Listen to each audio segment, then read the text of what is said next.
Hello friends. तो स्वागत आप सबका मेरे चैनल मैथ आईक्यू पे।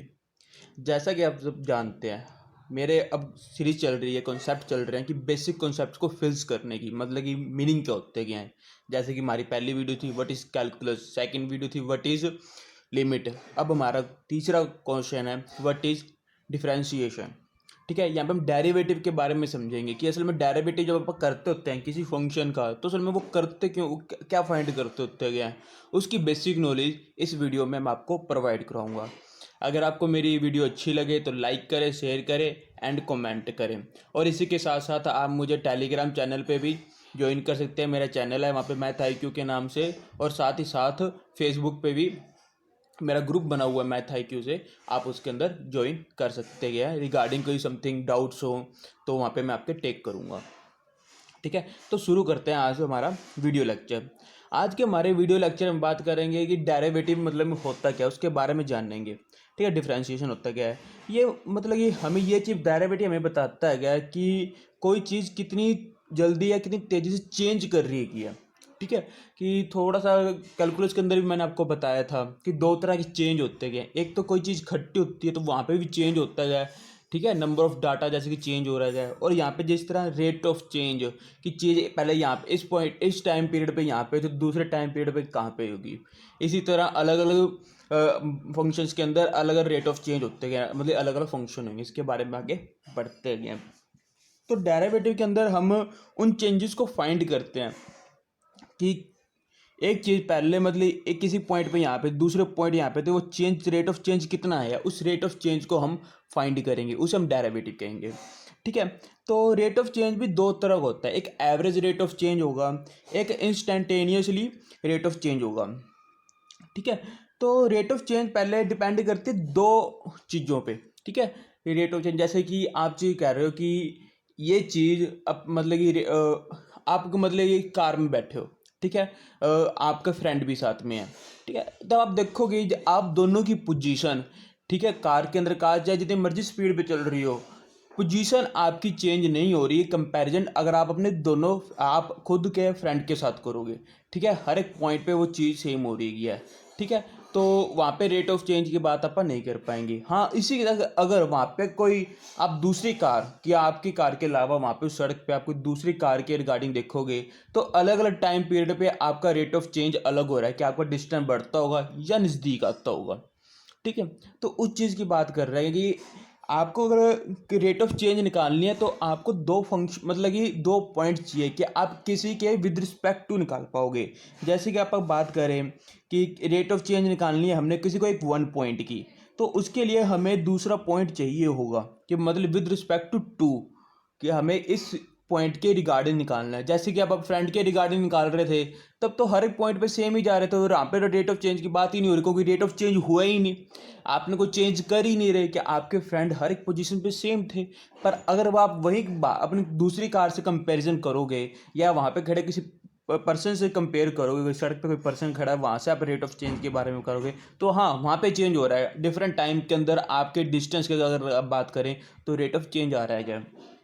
तो रेट ऑफ चेंज असल में क्या हो गया, एक रिलेशन हो गया कि ये कितना चेंज होगा, मतलब पहला जो पॉइंट है आपका वो कितना चेंज हो रहा है और दूसरा कितना चेंज हो रहा है। जब आप उसको डिवाइड करोगे तो वो आपका एक तरह से रिलेशन डिफाइन करेगा जिसे हम रेट ऑफ चेंज कहेंगे।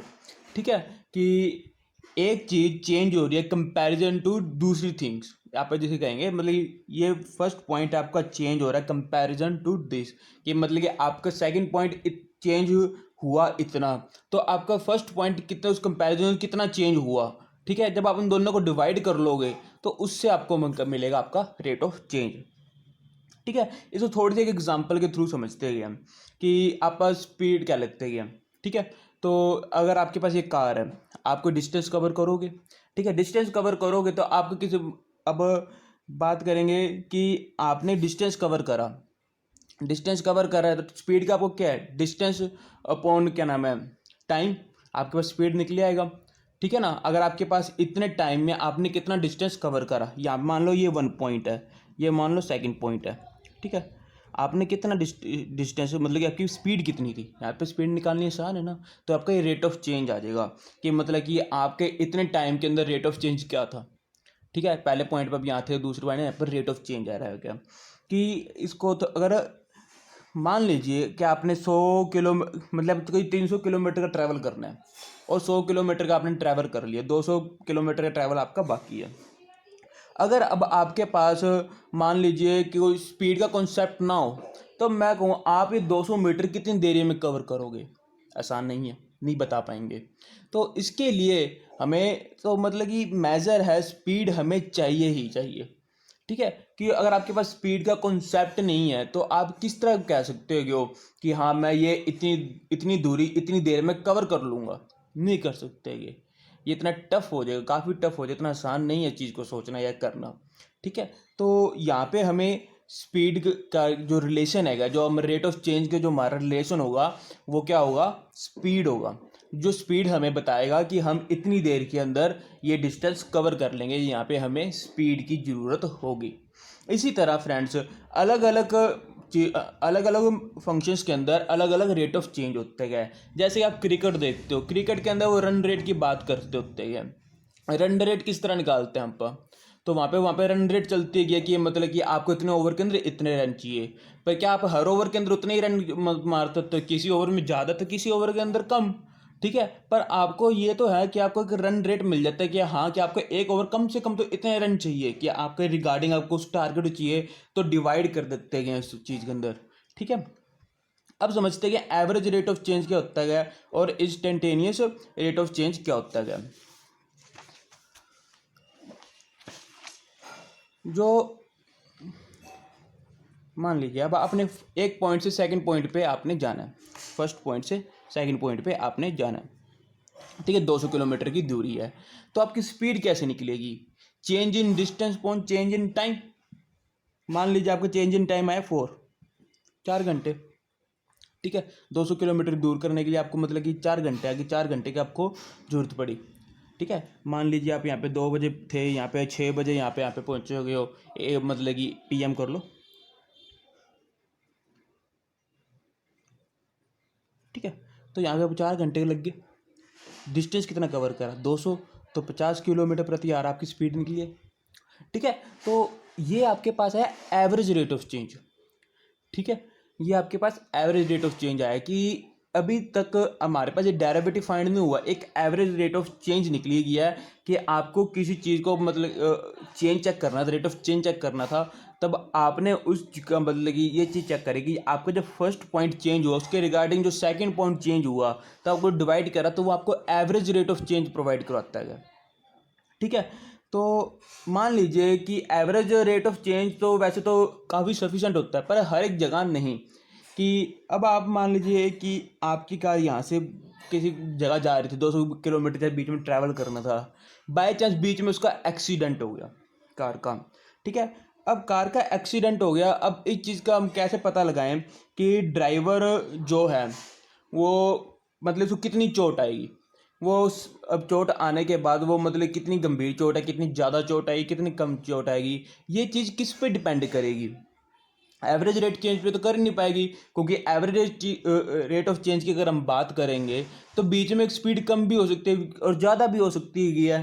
तो एवरेज रेट ऑफ चेंज पे ये चीज़ तो डिपेंड नहीं कर सकती। तो ये किस चीज़ पे डिपेंड करेगी? ये डिपेंड करेगी एट प्रेजेंट उस पॉइंट पे जिस पे ये आपका एक्सीडेंट हुआ। मान लो T=5, मतलब कि जो टाइम था वो 5 बजे आपका सही वहाँ पे एक्सीडेंट हुआ उस चीज़ पे। तो अब उस 5 बजे आपकी स्पीड कितनी थी, ये उस चीज़ पे डिपेंड करता है कि ड्राइवर को चोट कितनी आ सकती है। अगर स्पीड स्लो होएगी, अब वो मतलब कि पत्थर से टकराया, ये पत्थर मान लीजिए पत्थर से टकराया था, तो अगर स्पीड स्लो होएगी तो मान सकते हैं कि उसको डैमेज कम हुआ होगा, कि मतलब कार ज़्यादा जोर की नहीं लगी, तो ड्राइवर कार को डैमेज रखे रखे ड्राइवर को कोई दिक्कत नहीं है। अगर ये स्पीड बहुत ज़्यादा हुई तो ड्राइवर को सीरियस इंजरी हो सकती है। ये आपके वो इंस्टेंटेनियस रेट ऑफ चेंज पे डिपेंड करता है। अब वो किस तरह निकालेंगे?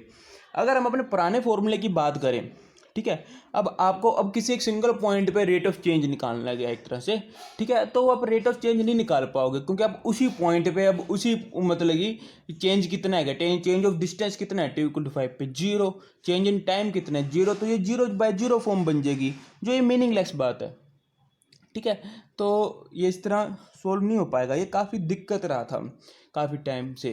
तो इसको शुरू में जब हुआ था काफ़ी सालों तक ये प्रॉब्लम काफ़ी रही कि इसको सोल्व किस तरह करें। जो इसका सोल्यूशन निकला उसे हम डेरिवेटिव बोलते गए, कि वो एक पर्टिकुलर पॉइंट पे ही बताएगा आपको उसकी रेट ऑफ चेंज कितनी है, उसे हम बोलेंगे इंस्टेंटेनियस रेट ऑफ चेंज। वही हमारा एक तरह से डेरिवेटिव होता गया। उसको देखते गए। इसके लिए हमारे 3 वैसे स्टेप उन्होंने मेन बताए गए हैं।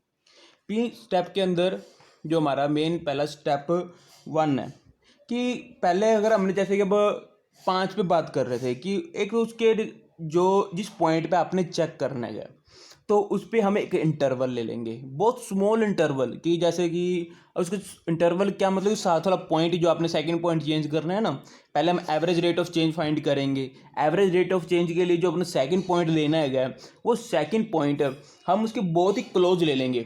जैसे कि हमने 5 के माना था कि वहाँ पे इसका t=5 पे उसका एक्सीडेंट हुआ है, तो t=4.99999 समथिंग हम उसका फर्स्ट पॉइंट मान लेते हैं, सेकंड पॉइंट 5 हो जाएगा। बहुत क्लोज लेना है फ्रेंड्स, कि आपकी क्लोज की डेफिनेशन मेरी क्लोज की डेफिनेशन में फ़र्क हो सकता है कि आपके लिए 4.99 क्या नाम है क्लोजर हो, पर मेरे लिए 4.999 क्लोजर होगा। ठीक है, तो ये डिपेंड करेगा। तो इस चीज़ को हम लेट करके चलते हैं। अब सेकंड स्टेप क्या होगा, हम एवरेज रेट ऑफ चेंज निकालेंगे। एवरेज रेट ऑफ चेंज निकालना है तो वही change in distance upon change in distance 1 to 2, और आपका जो टाइम है वो कितना चेंज हुआ, वो 0.0001। वो आपके यहाँ से आपके पास क्या आएगी, एवरेज रेट ऑफ चेंज।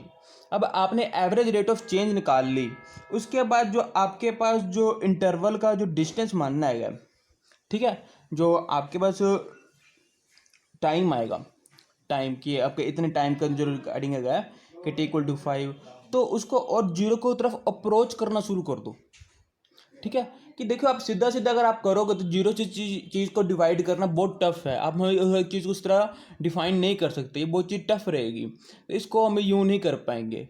इसको इसके लिए बढ़िया रहेगा कि हम पहले इसको जर्नल वे के अंदर ले जाते हैं, थोड़ा जर्नल सोचोगे तो फ्रेंड्स तो आपको समझ आएगा, अदरवाइज ये आप चीज़ के अंदर समझ आना टफ रहेगा, नहीं समझ पाओगे।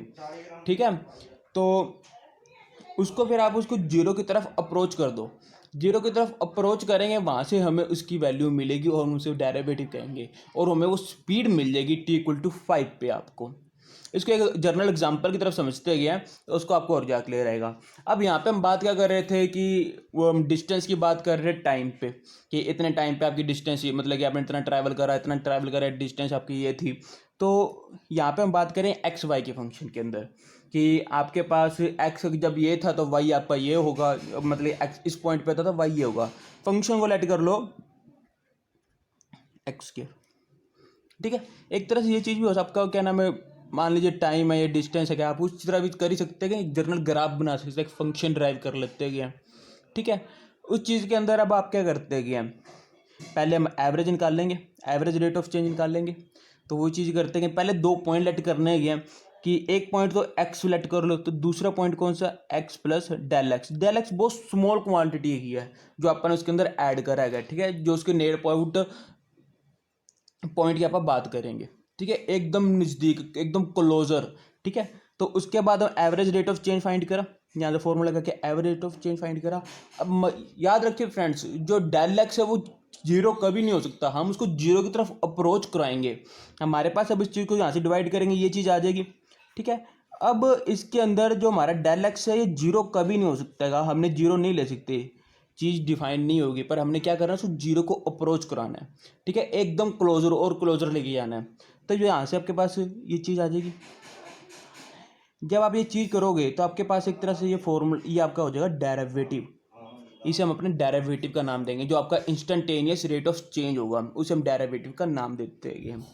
अगर आप ध्यान से इसको थोड़ा सोच समझ के, अगर इसको ओपन माइंडली सोचोगे, थोड़ा सा जर्नलाइज करने की कोशिश करोगे, तो आपको ये चीज़ समझ जरूर आएगी। अगर आपको मेरी वीडियो अच्छी लगे तो चैनल को सब्सक्राइब कीजिए और बेल आइकन को दबाना ना भूलिएगा। Thank you friends.